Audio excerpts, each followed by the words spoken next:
All right, Miamians and listeners from around the world, welcome to another episode of Miami Global Net. Today, we're back with the European American Chamber of Commerce and a new guest and a new topic.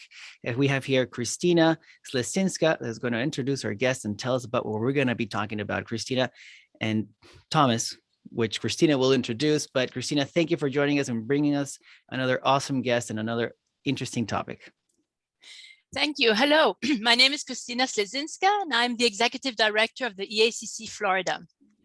We are the Florida chapter of the European American Chamber of Commerce, a platform where Americans and Europeans connect to do business.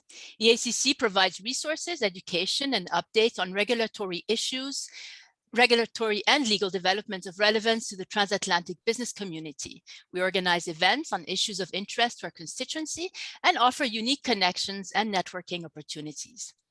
We're very happy to partner with Miami Global Net on a podcast series of deep dives focusing on big picture issues and how they affect transatlantic business activities. Today's deep dive is on a key issue affecting transatlantic relations: trade. While many of us will have heard about the decades-long Airbus Boeing disputes or about the tariffs imposed on steel, wine, sweaters, or Harley-Davidsons, which further soured the transatlantic relationship, there seems to be some light at the end of the tunnel. For this deep dive on transatlantic trade, we're delighted to have with us Tomas Baert, who is the head of the Trade and Agricultural section at the Delegation of the European Union in Washington, D.C. In other words, the embassy of the European Union here to the United States. Tomas is in charge of the planning, management, and coordination of the EU's trade policy in the US since 2018. And frankly, I couldn't have thought of a better person to offer our audience some insights into the direction in which the current discussions on transatlantic trade are going. So now, without further ado, I'll pass the floor to Alejandro Cervalli, our host here at Miami Global Net. Thank you, Christina. Thank you very much. So Thomas, welcome to the show. How are you doing? Thank you for joining us. Well, it's great to join you, although I'm in Washington. I would have loved to be with you, of course, but happy to connect in this way and share a few thoughts and hear from you on important issues. That's nice. Well, how's the weather up there? We actually have a little bit of a bad day today, but we've been spoiled in general with some nice sunshine and out of the humidity of Washington here. So. All right, that's cool. Cool. Here Miami is still kind of hot and humid. So we're looking forward for a winter, or at least quote unquote a winter. So Thomas, tell us a little bit about yourself before we start diving into trade. Well, thank you, Alejandro. I'm a European Union official, as was already mentioned, which means my nationality is European, but below that I have a Belgian passport. I've been working with the European Union, the European Commission to be more precise, for more than 16 years now, and have always worked in our trade department. We'll talk about that more, but trade is a very important subject for the European Union, not only in how we got together as 27 member states, but also in how we deal with the world, how we like to join forces and link our economies together. So trade is really my passion, and I've been doing that for 16 years. I've been doing it around the world. This is my second posting outside of Brussels, which is our headquarters. I was in Geneva before, where we have a big mission to the World Trade Organization. And I've also been dealing with a lot of Asian economies and issues, but of course, very excited to be in Washington now, finishing my third year here. And there hasn't been a dull day dealing with trade in the transatlantic relationship. And I'm sure we'll talk more about that. Great. Well, thank you for that. Thank you for introducing us to you. So a great way to start then will be if you can give us an overview of the state of the EU and US trade relations, like what's the current status? And of course, we are in the pandemic still, with all these new variants and stuff. How has that affected also that relationship? Yeah, well, good starting point indeed. And I think it's important that when we think of the state of the trade relationship, the transatlantic trade relationship, it's important sometimes to look beyond the headlines. Because sometimes we look at problems, we look at issues, and we'll get to some of those. But largely speaking, this is a fantastic relationship, the strongest and the single most important bilateral trade relationship that two economies have in the world, the European Union and the United States. represent more than 1/3 of global GDP, represent the biggest trade flows and investment flows, because investment is a very important way for us to link our economies. And so overall, we have been working hard, of course, to make sure that that trade is great, and that we keep our trade channel open. And that is not so much something that happens because of bureaucrats like me or others. It's mostly because of businesses. It's because of our people. It's because of our students, our researchers. There's a lot of interaction across the Atlantic, and that makes our trade relationship really great. So we're strongly integrated, strongly interconnected, and that obviously means that in a global pandemic, we have had, of course, a fair impact on our trade relationship, just like there's been an impact on pretty much everything else. What we have seen is that the impact in this crisis has been larger on trade in services, which is, of course, also very important for Florida. I think travel services, just to name one, more than on manufacturing trade, on goods trade. We have been consuming goods. We have all been ordering things from our homes online. And so trade in goods has been strong, but it has been struggling with issues of shortages, of course, as well as some stress and some tension that we've seen in supply chains as we're all scrambling to get those inputs that we need for key products. So trade has certainly been impacted, but we are seeing a pretty strong rebound as the economy is also rebounding post-pandemic. And we are, of course, very committed to keep this the greatest trade relationship in the world. Okay. For an institutional point of view, who and how are trade negotiations in the US and their partners in the EU? Yeah, well, the European Union, one of my previous presidents called the European Union a UPO, an unidentified political object. And sometimes it is worth spending a little moment here in the United States to explain who we are and how we work. We're 27 nations that came together basically around the promise of peace and prosperity in Europe following devastating wars we had seen on our continent. And trade was very much the glue in the beginning. We really linked our economies and created what is now the largest single market in the world. When it comes to our trade policy, the European Union actually speaks with a single voice. So I'm very privileged often in carrying that voice on behalf of 27 member states and on leveraging this single market that we have. And that is why the European Union is often seen as sort of an economic giant and even a regulatory power in the world, whereas we might not be as strong and not always speak with a single voice on other areas. This is certainly the case for trade. So institutionally, we are speaking with a single voice. That is the European Commission that speaks on behalf of the European Union. And that means that the European member states are not directly engaging, for example, the US government or other governments around the world in trade negotiations. And that sometimes is something we need to explain and repeat that to US presidents and others, that you cannot negotiate a trade agreement with the German chancellor or the French president, but that we come together, we work together and stick together as a union of 27 nations that speak with a single voice on trade. And that makes us matter, to be very honest, and that makes us, I think, a worthy interlocutor.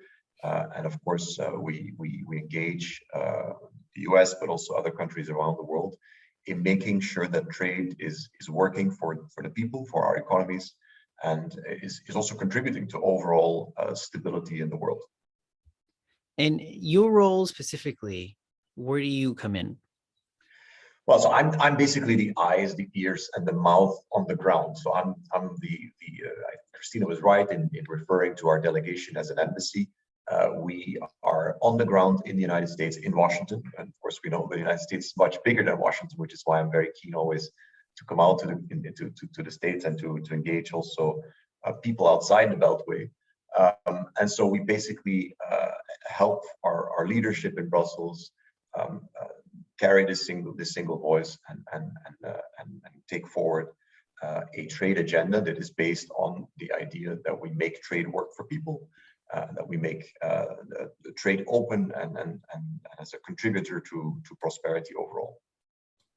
Got it. Got it. So I have a two-part question. I have, which US states are the EU's largest trade partner? And then the other way around, which EU countries are the US biggest trade partner? Well, I think it's first important and perhaps interesting to point out that 47 of the states in the United States trade more with the European Union than they trade with China. I know there's a lot of debate always when we talk about trade that everybody thinks that China is the number one sort of player in town. But actually, the European Union is overall the most important top one or top two trading partner for most US states. And of course, we trade as a bloc, we trade as a single market. So that is also where how that can be explained. Now, in terms of exports to the European Union, and I'm basing myself now on 2020 data, the leading states are Texas, California, and New York. So there's perhaps no surprises there. Florida is actually a 15th in terms of exports to the European Union. So there's still some scope for moving up the charts there. In terms of imports from the European Union, the leading states are New Jersey, California, Texas, and Indiana. And Florida, in terms of imports from the European Union, ranks around the 11th place. I already mentioned where we trade as a bloc, but of course we do have 27 individual nations. So if you really want to know which are the biggest member states in terms of trade with the United States, you will not be surprised that Germany is of course number one, both in terms of the export market from the United States overall, but also for Florida. And the Netherlands is on number two, Belgium, France, Italy. So some of our biggest member states, or some of our central member states, they take up the top spots, both for overall US trade as well as for Florida. If I had to guess, Germany is leading because of either vehicles or planes. Well, I think what is important is, I mean, you highlight two important sectors and two important products, and that's absolutely true. But I would say it's for components, it's for inputs. The way we trade these days is actually we trade in components a lot more, and we work across these very complex supply chains. I'm actually coming south. I won't make it to Florida this time, but I'm going to Spartanburg, South Carolina, for example, where I'll visit the BMW site, which is the largest manufacturing site for BMW in the world, the entire world. And it's obvious that as BMW has established itself in South Carolina, for example, they are sourcing a lot of components from around the world, including from Europe. So it's true that we see a lot of components come from Europe into the United States and vice versa. We are building or assembling, whether it's vehicles or aircraft, with a lot of components that come from around the world. So the days are over where a product is built and finished in one country with inputs from that single country. We're really very much integrated and interconnected, and we work across these supply chains. And that's very true for EU-US trades overall. There's a very important phenomenon actually that takes place across the Atlantic, and that's what we call intra-industry trade, or intra-company trade even, which is basically companies or subsidiaries that are trading with one another. About 1/3 of overall transatlantic trade is made up of this intra-company trade, where you have two companies, or one and the same company rather, with two subsidiaries that are trading inputs back and forth until it becomes a finished product. So I think that's the way in which you have to look at transatlantic trade and trade overall. Very integrated and with very strong supply chains. Jumping to FTAs, to free trade agreements. You know, Canada, Korea, and some Latin American countries have free trade agreements, FTAs, between the US and the EU, right? I think there was negotiations for an FTA between the EU and the US, right? That was called the Transatlantic Trade and Investment Partnership, or TTIP. Which was launched in 2013, but it was failed and shelved. I don't know if you can tell us more about what happened there and what that was all about. Yeah, we have indeed a lot of trade agreements, or free trade agreements, as they're sometimes called, FTAs. We have them with 74 countries around the world, and that really reflects our commitment as a European Union to open, rules-based trade. We want to, I mean, our economies are almost like a parachute. They function best when they're open. So we want to make sure that we can get the best from our neighbors, from our friends around the world, whether that's ideas or people or goods and services to support our own economic growth and our own trade, basically. So trade agreements are one way to consolidate that commitment, and it's true that we in the past pursued a very similar effort in the transatlantic context with the TTIP, as you mentioned, the Transatlantic Trade and Investment Partnership. But I think it's important to put our transatlantic relationship into a little bit of a perspective here, and that is that trade is largely open across the Atlantic. Our tariffs that we apply vis-a-vis each other are fairly low. And I think you actually need to compare trade liberalization or trade negotiation sometimes to peeling an onion. And that's not just because that's an activity that risks making you cry, but it is actually because you need to work your way through different layers. And the first layer are the kind of first barriers, the border barriers, the things that arise and exist at the border, including customs duties and so-called tariffs. And those are not really the issues in the transatlantic relationship. We really have to deal with what is sometimes called the behind the border measures, the second or third layer of that onion. And those issues are trickier because we're talking very often about regulatory differences, the fact that you need to comply with regulation that is different into different jurisdictions, and very often it is there for very good reasons, not so much to hinder trade, but to protect consumers or to protect the environment. And it is challenging, of course, to find a solution to those types of barriers where it is relatively easy and straightforward to remove the border barriers and to remove tariffs. And that is what we've done with a number of countries around the world. But those barriers are not really what hinders transatlantic trade. We need to look behind the border. And I think that's the challenge that we faced in a context which was, of course, politically not very easy. There was a lot of interest in this negotiation in our domestic environment, in our constituencies in Europe, as there was in the United States. And so we certainly struggled in pulling all of these things together into one big comprehensive trade agreement. And even if we have abandoned that effort of trying to have a big trade agreement, we are certainly still pursuing chipping away at some of those layers of that onion and trying to target some of those very challenging behind the border measures that we have. And that maybe I can mention it here because we made the announcement actually today. That is something we are pursuing now in what we now call a Trade and Technology Council, a new effort that was launched at the summit, the EUUS Leaders Summit in mid-June, when President Biden took his first trip overseas. He came to Europe and visited Brussels and met with the leadership of the European Union also.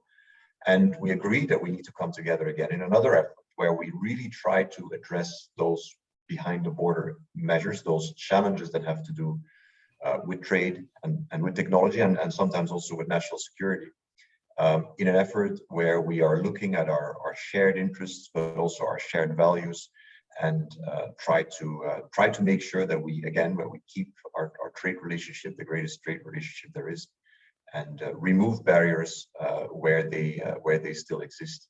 And that's typically in this kind of behind the border. That's where they are, and that's where we're working very hard.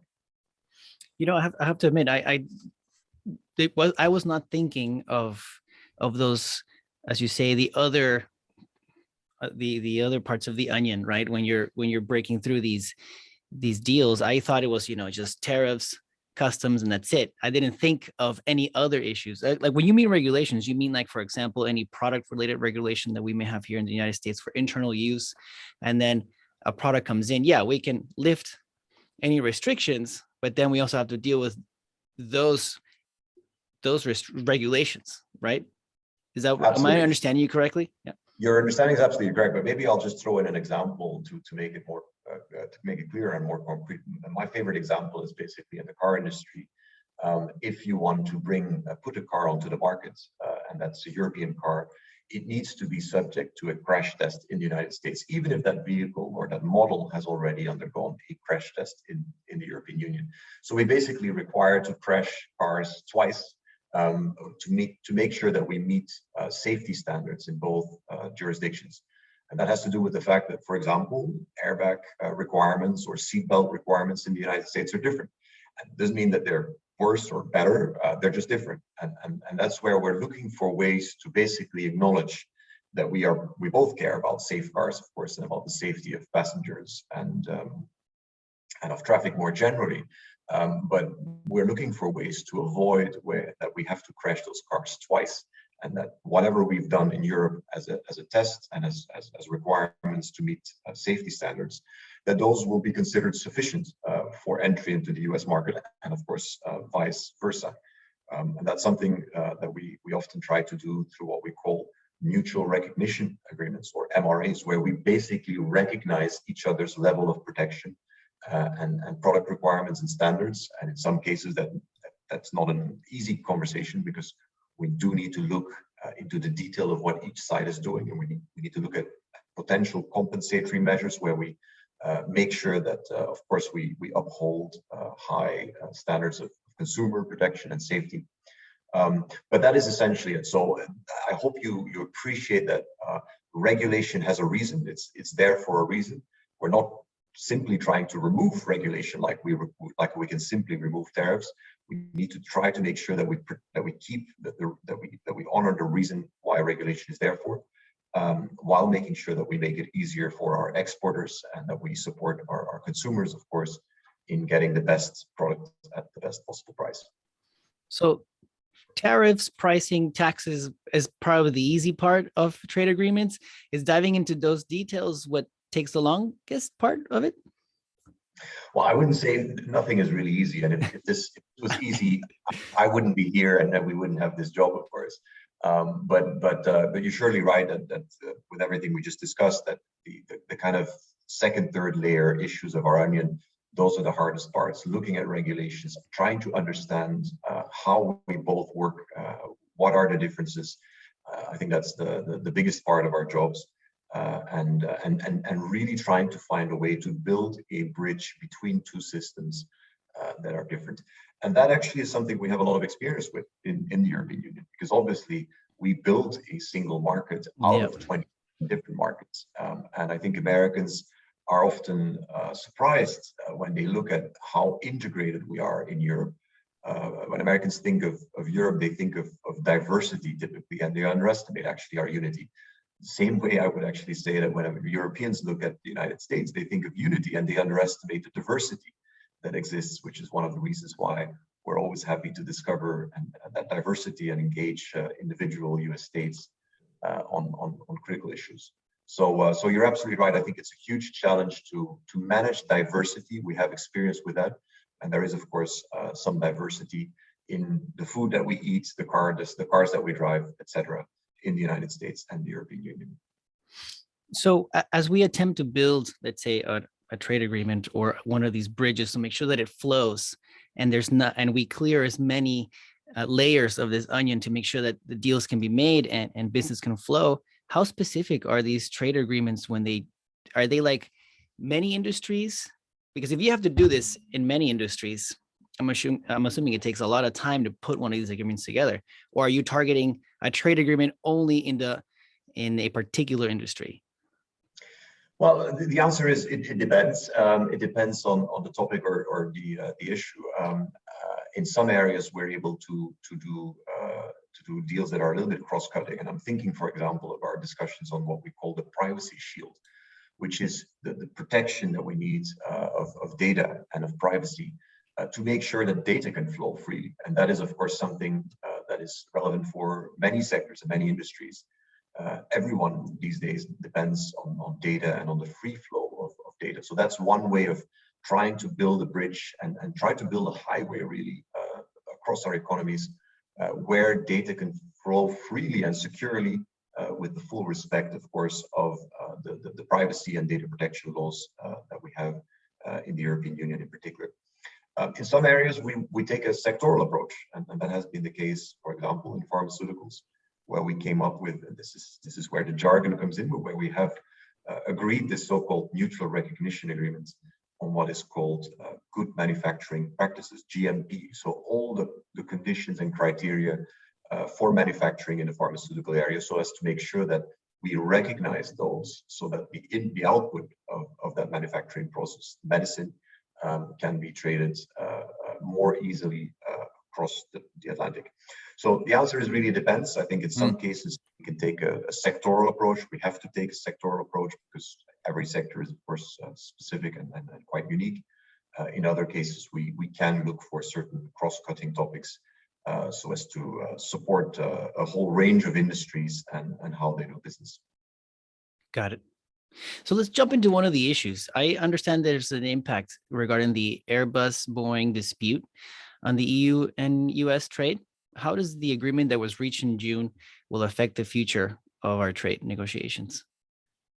Well, I already mentioned we have a great trade relationship and trade flows freely, and that happens every day thanks to the people and the businesses that work together so well. But of course, we always have what we call trade irritants. There's always a small percentage of trade fights, and these are things that often hit the headlines, of course. And one of them, for the last more than 15 years, actually, was the large civil aircraft debate, which is a debate about under what conditions the EU can support Airbus and subsidize Airbus, and in what conditions the US can support Boeing. We both have a large civil aircraft manufacturer, and both of them are the dominant players, of course, in the world market. It's a unique and a complex sector that is in need of some support. But the debate was around the question, what type of support can we provide to that industry so that we do not impact trade adversely, that we do not have an adverse effect on the trade flows and on each other's economies. So for 15 years, there's been a litigation effort that has been underway in the World Trade Organization, which concluded. And on that basis, we have indeed reached an agreement, and that was consolidated at the summit that I already mentioned earlier, the EUUS Leaders Summit back in June of 2021, where our leadership basically said, well, let's turn the page on these disputes. Let's agree that some form of support to this unique and complex aerospace industry is still needed. But let's also make sure that we look forward and that we also look at some of the challenges that we see in this area, which includes the fact that we have in China now aircraft manufacturers that are being fully subsidized and that really risk distorting trade and undermining the level playing fields that we really want to maintain in this area as well as in others.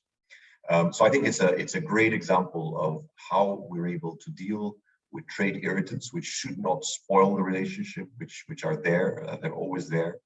We always fight over a few small things. I think that's the case in every relationship, probably.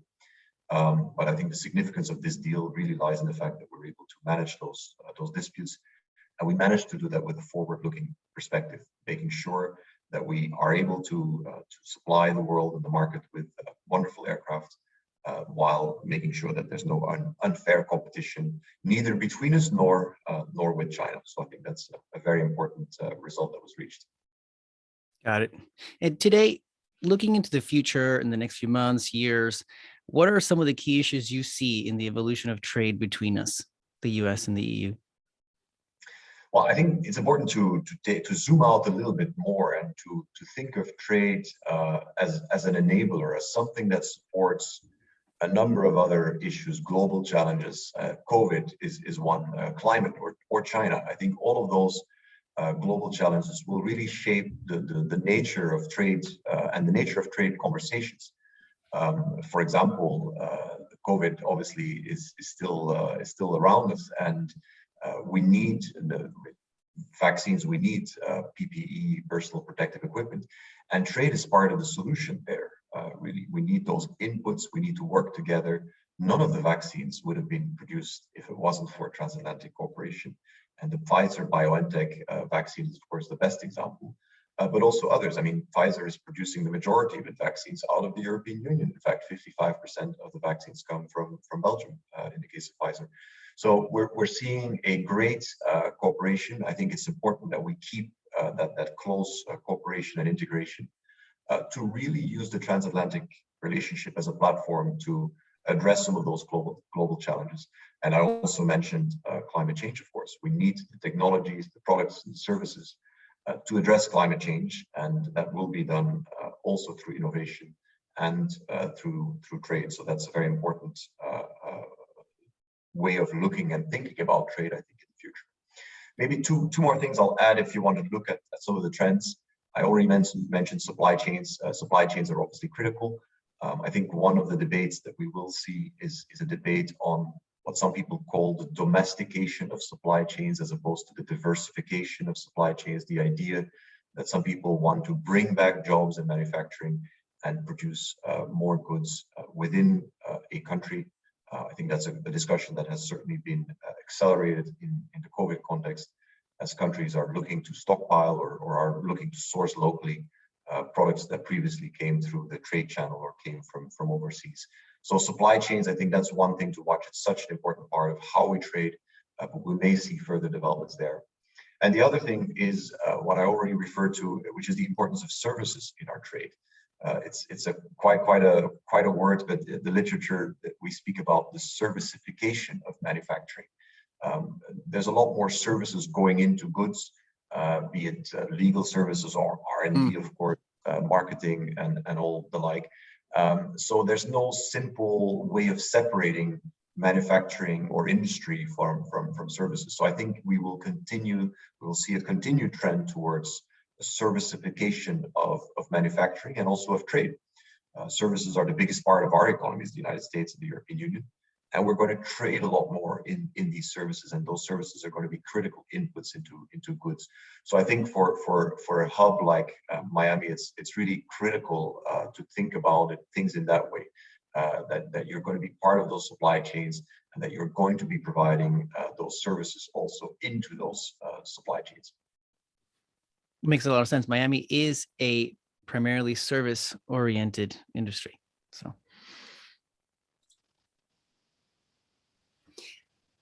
How does the new administration here in the U.S. come into play in all this? Well, we've obviously we work with any administration, but with the Biden administration, we have really embarked on a new agenda, and I would say a new partnership to use trade as an enabler. As I said before, trade needs to be part of the solution to address the fight against COVID, addressing climate change, dealing also with some of the challenges that we see coming out of China. So we're really using trade again as a platform to come together and to work together, not just on shipping containers and on our commercial interests, which are obviously part of the trade agenda, but also to try and reflect some of our common values into our relationship, and to use our relationship as a way to kind of amplify and perhaps export some of those very values. Now, how we do that now and how we are trying to do it with the new administration is to, first of all, turn the page on some of the disputes that we've had, and I think we spoke about some of them already. Airbus Boeing is one. We are still working hard to remove the tariffs that are there on the exports of steel and aluminum from the European Union that were introduced by the previous administration. We are a partner to the United States, so there's no reason or justification for having those tariffs, which also helps us then to remove any remaining tariffs that we have in place in response to those steel and aluminum tariffs. So we're working hard on turning the page and on making sure that we can address those disputes and make sure that those disputes and those irritants do not affect the wider relationship, which I would call managing our negative agenda. But then we really need to come to a positive agenda, making sure that we deliver and create value in the relationship through trade. And for that, the Trade and Technology Council is our new vehicle or our new platform. It was announced today that our leaders will be meeting in Pittsburgh, Pennsylvania, where we will actually witness firsthand how some cities and states are transforming in different ways, and are transforming in particular into a digital world and era. It seems to be a very good place, therefore, to also discuss the digital transformation that we're trying to make overall as we try to deal with some of these new opportunities and try to deal with some of those new challenges. So the Trade and Technology Council is really a forum where we want to come together and deliver results and create value for businesses and for stakeholders more generally, where we are able to, for example, come up with new standards in certain areas. And I keep going back to my onion, where we try to kind of work around certain layers. Can we come up with, for example, standards on human-centered artificial intelligence, one of those key technologies that are so important for so many different industries? So that's really the next kind of step in our relationship, to have a positive conversation with real concrete outcomes and real value around the nexus of trade and technology. And that's, of course, an effort we look forward to continuing with the current administration, and to really make sure that we are partners again, and that we are seeing each other's potential in the trading world. And maybe one last word I'll add to that is, we haven't really spoken about that yet, is the World Trade Organization. Of course, we speak about bilateral trade here, but it is very important that we also come together in a world context, in a global context. And I think the European Union and the United States have very strong common interests in making sure that we have a common rule book, that we have open rules-based trade, and that we, of course, make sure that all countries around the world, including China, of course, lives up to that rule book, which is one of fair trade, of predictable trade, and of rules-based trade. So a very full agenda, but I do believe we have a very strong renewed commitment to making trade great again, and to have a very strong partnership across the Atlantic. So you mentioned you guys are meeting in Pittsburgh. What is Pittsburgh doing regarding technology that that's causing you guys to meet there? Well, this is the start of the conversation. This is the first meeting of the Trade and Technology Council that was created at the summit back in June. And the US is hosting our first meeting, and they've chosen Pittsburgh because they consider it's a very good example of how cities that have a strong industrial past actually can make the shift towards a digital economy, digital environment. And we will be witnessing firsthand some of the companies and some of the ecosystem that has been put in place in Pittsburgh. To be very clear, it's only the first meeting, the first conversation. I'm sure we will be taking this conversation to other cities in Europe or in the United States. But of course, it's very important for us both of us to show that what we're doing really delivers for people and for businesses in a very concrete manner. So that's where we think it's very often useful to get out of our sort of bubbles or outside of the beltway, and both engage and explain to stakeholders around the country or in the European Union how we can help them, and also listen and engage in that conversation of how we can use technology and how we can address some of the challenges that have to do with technology, be it cybersecurity or quantum computing or artificial intelligence, and to unleash that potential and make sure that we remain leaders, both of us together, in the world on these critical technologies. Got it. Well, Miami is blowing up with tech and stuff. So, the mayor's trying really hard to push Miami as the next technology place to be. So you guys are welcome to come down anytime. We'll be happy to. I have one final question. I know that we're running out of time. This has been fantastic. Are you aware of any special relations or trade or otherwise between the EU and Florida? Well, when we think of Florida, when we think of Miami specifically, we very much think of Miami as a hub. And I appreciate you just mentioned it's a tech hub in the making, but it's certainly a gateway for us, not just to the southern United States, but also to the whole region, to a whole hemisphere almost, be it Central America and Latin America in particular. We obviously have a lot of direct relationships with Latin America, but we certainly like to use and like to see Miami and like to see Florida overall as a hub and as a partner to help us also access those critical markets from that perspective.